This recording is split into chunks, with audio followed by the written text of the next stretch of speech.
Edellisellä videolla käytiin muun muassa patikoimassa ja ajettiin tämän reissun hurjinta tietä noin 33 kilometriä tänne ylös jäätikkömaisemiin. Täällä minne tie päättyy oli iso parkkialue, missä yöpyminen oli sallittua. Yöllä oli tähtikirkas taivas.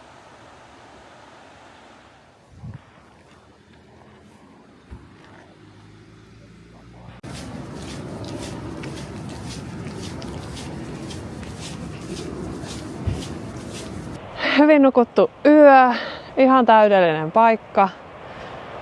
Nämä maisemat on jotain aivan käsittämätöntä. Mutta me nähdään nyt, tässä menee tosi paljon näitä patikointireittejä, niin kokeileen tonne ainakin jonkun matkaa ylöspäin. Siellä olisi tommonen vuoristomaja, aika iso. Siellä voi yöpyäkin ja on ravintolaa ja terassia ja sun muuta. Mut se loppupätkä on niinku todella jyrkkä. En tiedä. Aivan mieletön toi vesi. Miten voi olla ton väristä vettä?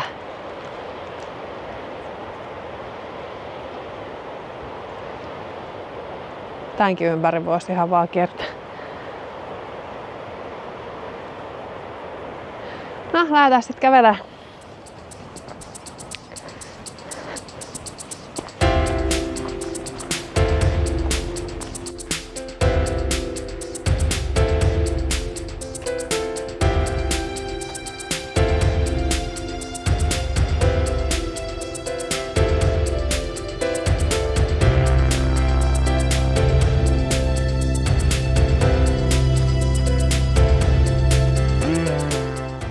Nyt on tultu tähän vähän reilu kilometri. 160 metriä on ollut nyt nousua. Mun mielestä tähän nyt ainakin oli ihan helppoa, että se on tuolla loppumatkalla sitten toi, mistä se jyrkkenee. Mut kyllä tässä tuntee, että on vähän ohuempi tää ilma, kun täällä kävelee. Kyllä se väkisinkin hengästyttää toi nousu. Tuolla on muuten porukkaa tuolla jäätiköllä. Siis tuolla päällä. Tuolla kaukana takana. En mä tiedä näkeekö siitä. Mennään tuonne lähemmäs. Ehkä sieltä näkee.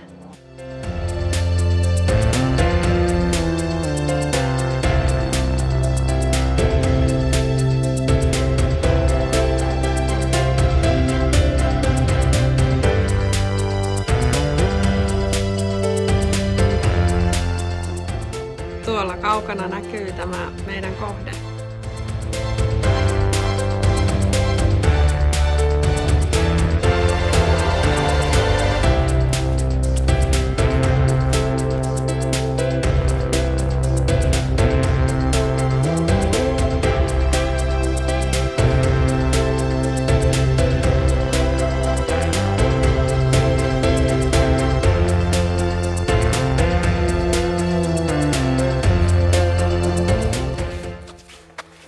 Tähän hohkaa kylmää.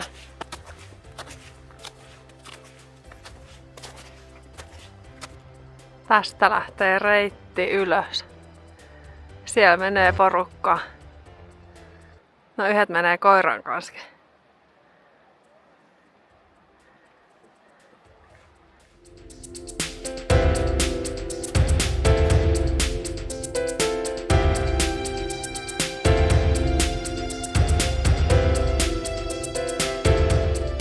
Tästä näkyy aika hyvin tämä loppureitin jyrkkyys. Välillä noustiin suoraan ylöspäin ja ihan hyvä, että oli kettinkiä mistä ottaa kiinni.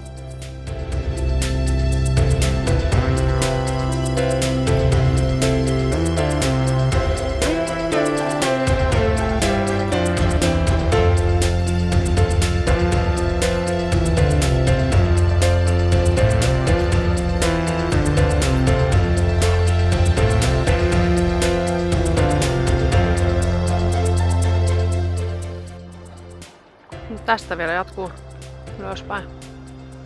Ei pitäisi enää ihan hirveä matkalla. Enää ei olisi pitkä matka. Reippaasti yli 400 metriä noustu. Maisemat on kyllä Ihan uskomattoman upeat. On tästä kyllä tätä pudotusta. Mut kyllä tää menee kuin hissukseen. Pitää taukoja. Hyvin täällä mahtuu menee. Hyvä polku.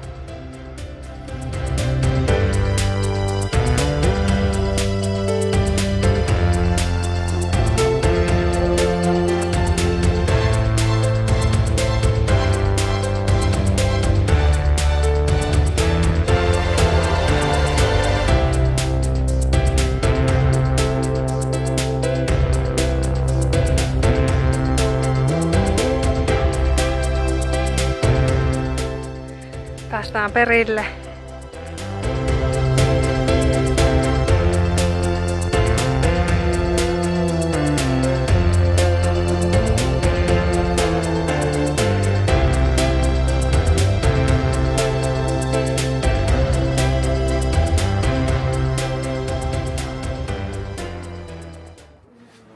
Terassilta oli aivan mielettömän upeat maisemat. Sisätiloissa oli myös tilava ravintola, jossa lattiasta kattoon saakka isot ikkunat. Tällä kertaa kaikki olivat ulkona terassilla, sillä ilmahan oli mitä täydellisin.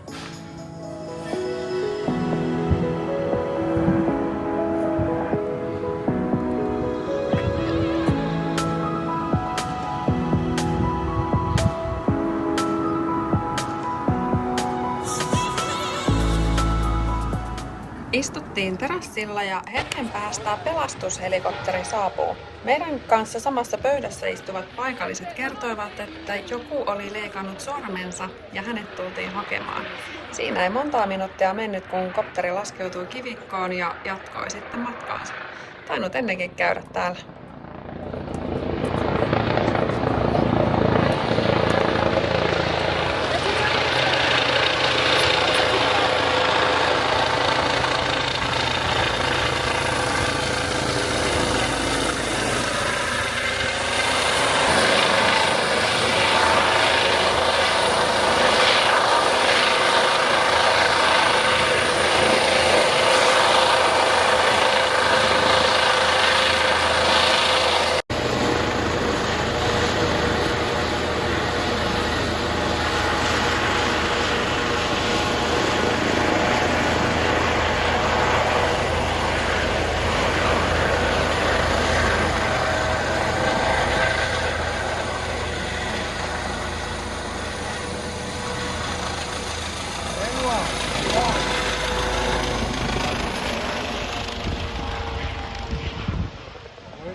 Aivan mieletön paikka tämä kyllä. Kannatti kiivetä. Hyvä toi ravintola tossa ja sit nämä maisemathan on jotain ihan käsittämättömät.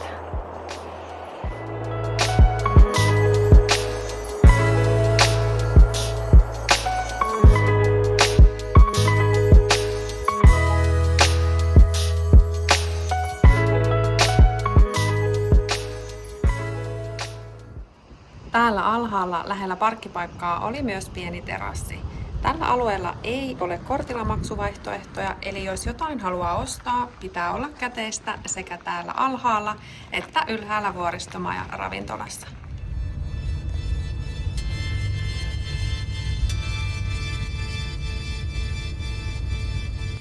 Tästä sitten tätä samaa kaposta tietä ensin Krimetsiin. Katsottiin bussiaikataulut ja vaikka se ei kovin usein kuljekaan, niin oltaisiin kohdattu tuolla edempänä kapeassa kohdassa, jos ei oltaisi odotettu ennen lähtöä.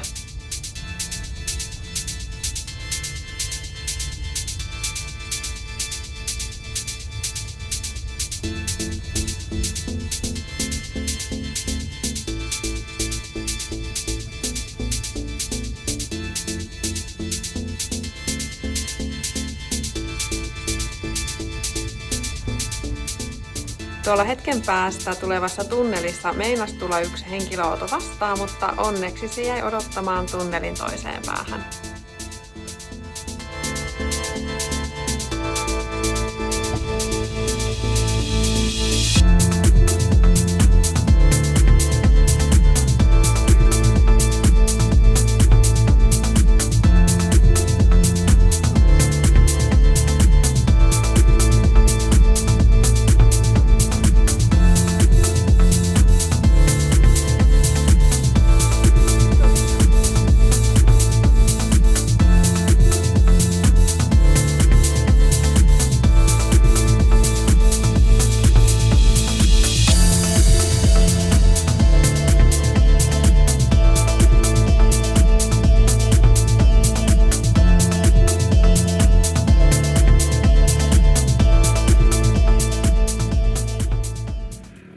jäätiin yöksi tähän Krimentsiin. Ihan hyvä idea ajaa osissa tuolta ylhäältä takaisin. Jarrut sai viiletä. Tässä nukuttiin viime yö, parkkipaikka. Tässä oli 5 sveitsifrangia yö. Erittäin hyvä. Täyshiljaisuus. Mennään tutustuu tuohon kylään ennen kuin jatketaan matkaa. Me ollaan seuraavat työt varattu nyt leirintäalueelta. Mennään sinne. Siellä on 2 check-in. Tämän pitäisi olla hieno tämän kylän. Käydään katsoa. Hieno ilma. Yöllä sateli vettä. Et kyllä niitä kuuroja tulee aina välillä.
Kyllä ihan uskomattoman kaunis tämä paikka.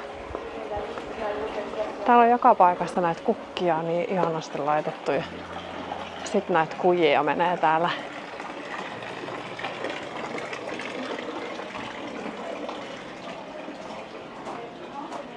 Tästä pääsee läpi. Siis ihan valtavan hienoa. Tää on just kuin suoraan jostain satukirjasta.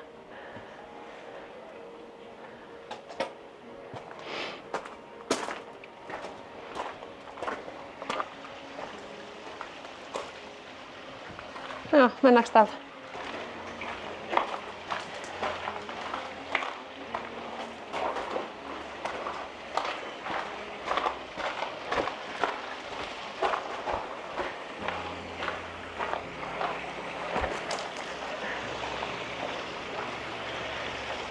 Täälläkin nämä rattaat pyörii.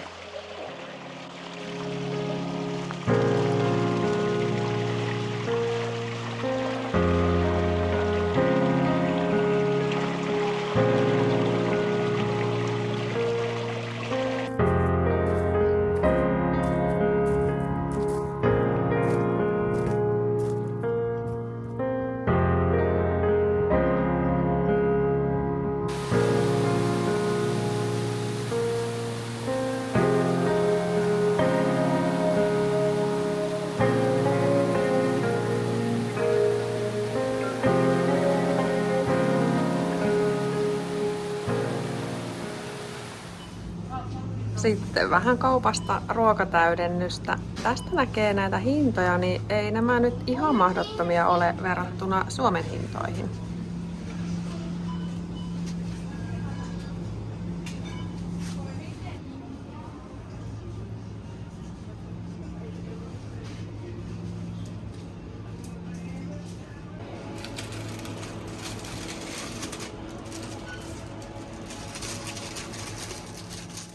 Tässä Krimentsin keskustassa on myös matkaparkki, jossa on vesipiste ja tyhjennysmahdollisuudet. Tämä matkaparkki on auki myös talvella ja näin kesäisin hinta oli puolet edullisempi.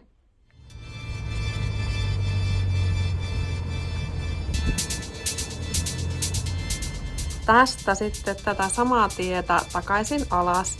Tällä kertaa reitti olikin jo tuttu. Tästä näkee vielä, miltä tämä tie näytti ajella alaspäin.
sillä puolen. Niin.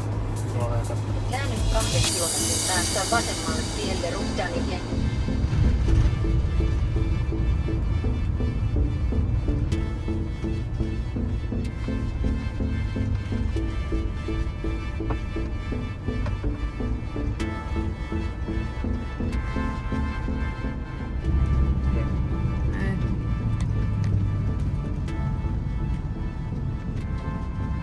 Nyt tulee.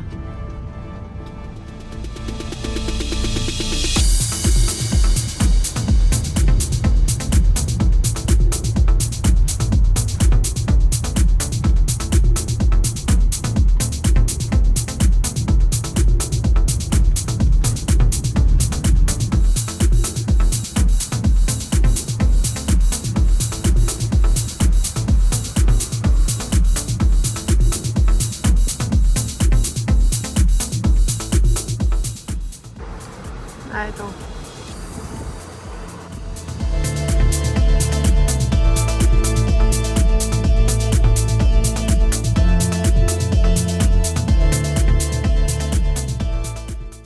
Kiva kun katsoit videon.